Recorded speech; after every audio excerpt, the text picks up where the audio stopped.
Welcome to today's deep dive. Buckle up, because we're taking a closer look at Elizabeth Holmes and Theranos. Oh, yeah, Theranos. You've probably heard the name, Right. but just to refresh everybody's memory, All right. Theranos was supposed to totally revolutionize blood testing. Mm-hmm. The idea was diagnoses from just a single finger prick. Imagine that. It's pretty amazing. Yeah. So, Well, yeah. at the peak of it all, Elizabeth Holmes Oh, was yeah. plastered all over magazine covers, Forbes, Fortune, the whole 9 yards. hailed as the next Steve Jobs. The next Steve Jobs, exactly. And get this, she even managed to get some seriously big names on her board. Oh, yeah, some heavy hitters. People like Henry Kissinger, Wow. James Mattis, You're kidding? and George Shultz. Unbelievable. Even Rupert Murdoch invested. And lost big time. Big time. Ugh. But here's the kicker. She was only 30 when Forbes named her the world's youngest self-made female billionaire. 30 years old. It's mind-blowing. Crazy, right? Yeah. So for this deep dive, we're relying on a BBC News article all about the Theranos scandal. Okay. And let me tell you, it is a wild ride. I bet.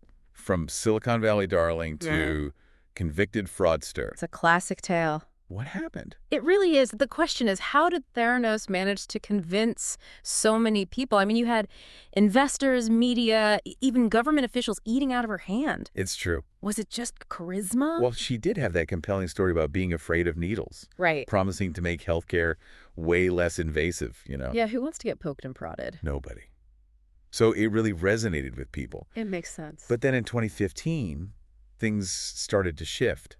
Uh, A whistleblower came forward, and then the Wall Street Journal exposed the truth about Theranos' technology. and that's when the house of cards started to crumble. Yeah, because Theranos' Edison device, their supposed game changer. It's the one that was going to change everything. Exactly. Well, Yeah. it wasn't what it seemed. Oh. Turns out they were actually using commercially available machines for most of their tests. Seriously? Yeah, so the results were unreliable. And people were making healthcare decisions based on that. Potentially, yeah. That's scary. Very scary. But even before the scandal broke, there were already signs that Holmes might not have been completely straightforward. Really? Like what? Or did you know that even as a child, Holmes was incredibly ambitious? I mean, she did drop out of Stanford to start a company, so that tracks. True. But I'm talking even earlier than that.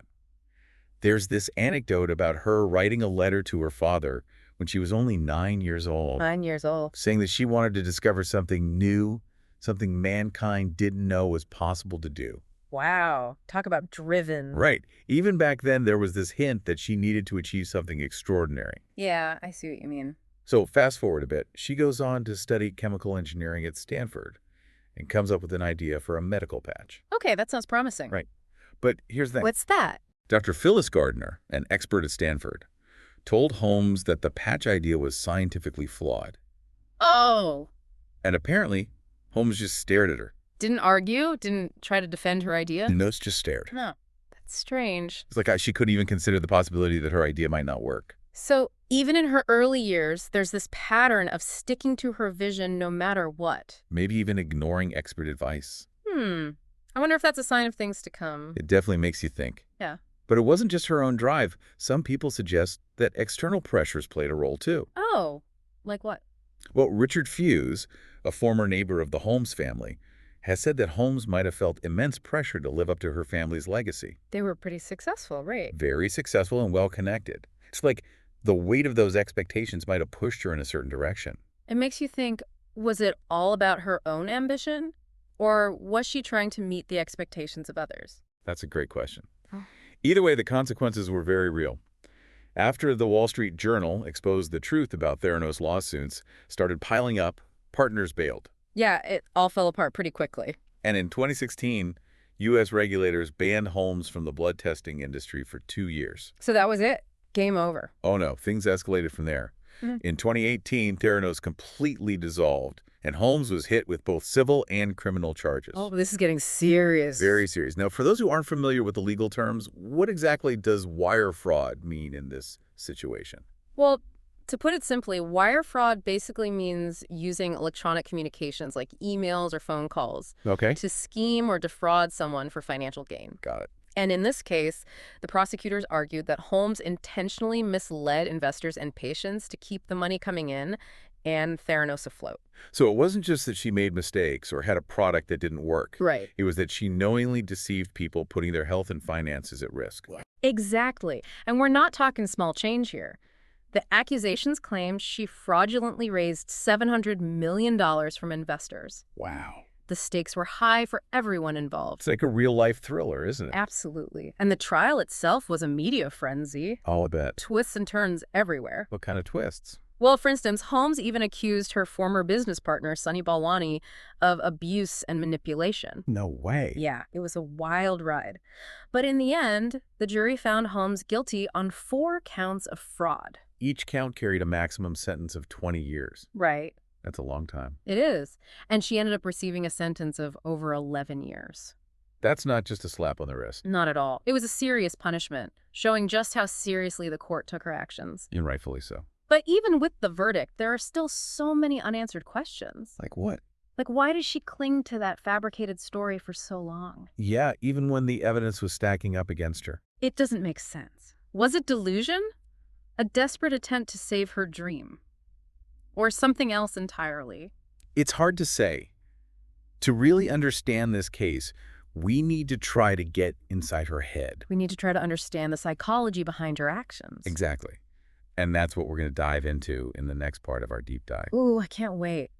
We'll be exploring the allure of Silicon Valley culture, the dangers of believing your own hype, and the very fine line between ambition and deception. Stay tuned. This is going to be good.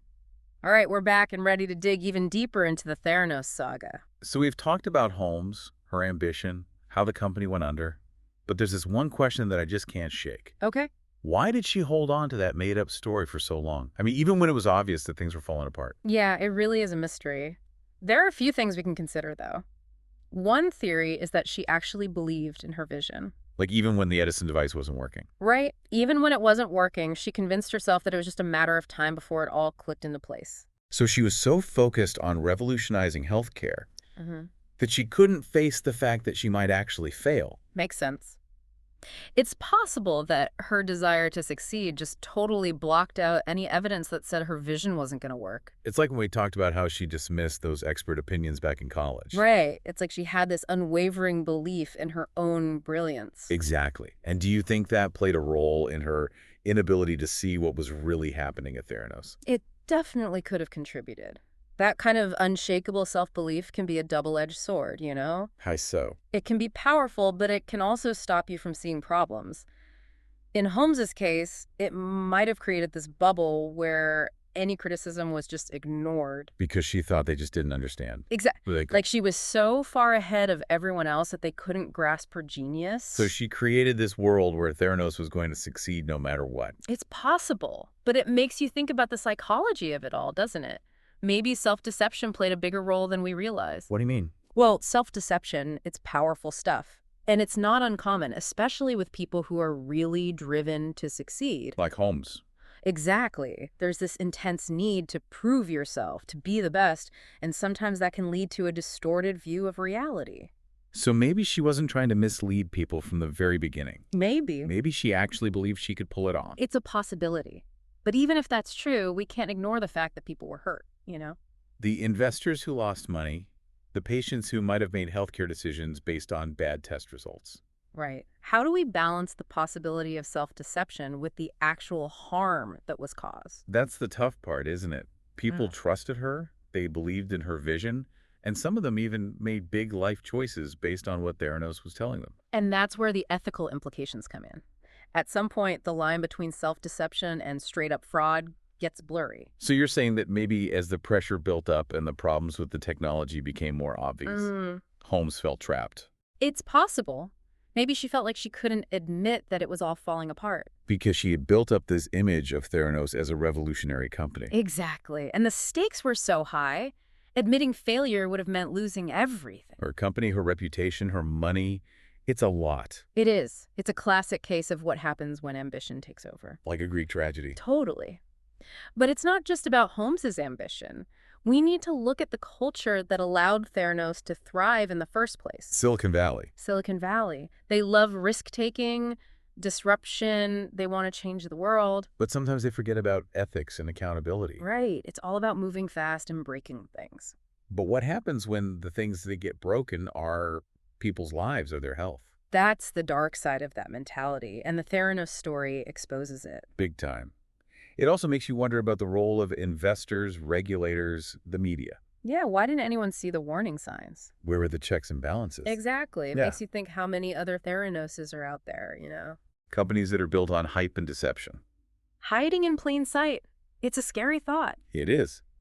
And it shows just how important transparency, skepticism, and accountability are. Especially when it comes to things like healthcare that affect people's lives so much. We can't just blindly trust people who promise to revolutionize the world. Nope. We need to ask tough questions, demand evidence, and be wary of all the hype. Because sometimes the most brilliant sounding ideas are just smoke and mirrors. And sometimes those smoke and mirrors can have serious consequences. But in the Theranos case, at least, there was one good thing that came out of it. What's that? The media actually did their job. The Wall Street Journal did some incredible investigative reporting. Oh, yeah. They were the ones who blew the whole thing wide open. They exposed the truth about Theranos, even when powerful people were trying to keep it quiet. That's journalism at its finest. Holding the powerful accountable, serving the public good.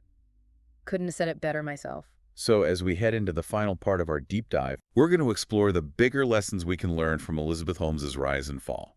Sounds good. What safeguards can we put in place to make sure that innovation doesn't come at the cost of truth and ethics?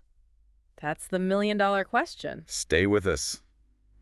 All right, we're back, and it's time for the final part of our deep dive into the Theranos saga. And boy, have we uncovered a lot. We've talked about Elizabeth Holmes's incredible rise and her shocking fall. Right, we've gone through the psychology of ambition, The culture of Silicon Valley. even the role of the media in all of this. But now I think it's time to zoom out a little. Oh, Look at the bigger picture.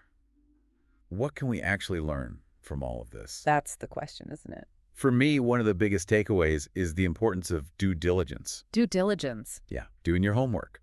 Those investors, they poured millions into Theranos without really checking out the technology. They just got swept up in the excitement, huh? Totally. They were captivated by the promise, the story, but they didn't really dig into the science. I guess they just wanted to believe in the miracle. The disruption. That next big thing. Exactly. But it's a good reminder that even the most brilliant ideas have to be tested. Rigorously tested. You can't just take someone's word for it. Especially when we're talking about something as important as healthcare. People's lives are at stake, Absolutely. And, this whole fake it till you make it thing, Oh, yeah. That Silicon Valley motto. that might work in some industries, but it's just not okay in healthcare. You can't just fake a blood test. Nope, not when it comes to diagnosing serious conditions. There's no room for cutting corners. Or compromising ethics. This case, it really highlights the need for transparency, too. Transparency. Yeah, especially when it comes to public health. Right. Theranos, they were super secretive. It was almost impossible for anyone to question what they were doing And that's how the deception went on for so long. because they controlled the whole narrative. And nobody knew what was really going on. This whole story, it shows just how vital whistleblowers are. Those brave people who speak up, even when it's scary. If those people hadn't come forward, Who knows how many more people would have been affected by those bad test results. it's a good reminder that we all have a responsibility to speak up when we see something wrong, Even when it's hard. even when it's scary. Because sometimes doing the right thing is the hardest thing to do. Absolutely. The Theranos case, it's a wake-up call for all of us, It shows how dangerous unchecked ambition can be. and how crucial it is to ask tough questions, But it also shows the power of truth. and the importance of holding people accountable. We can't let innovation become an excuse to ignore ethics. We need to learn from this and build a better future. A future where progress and integrity go hand in hand. Well, that brings us to the end of our deep dive into the Theranos saga. Wow, what a journey. It's been quite a ride. It has. We've explored some complex issues. Learned some important lessons. And hopefully sparked some important conversations. So thank you for joining us. We hope you've enjoyed this deep dive. Keep those critical thinking skills sharp. And remember, the future of innovation, it's up to all of us. Thanks for listening.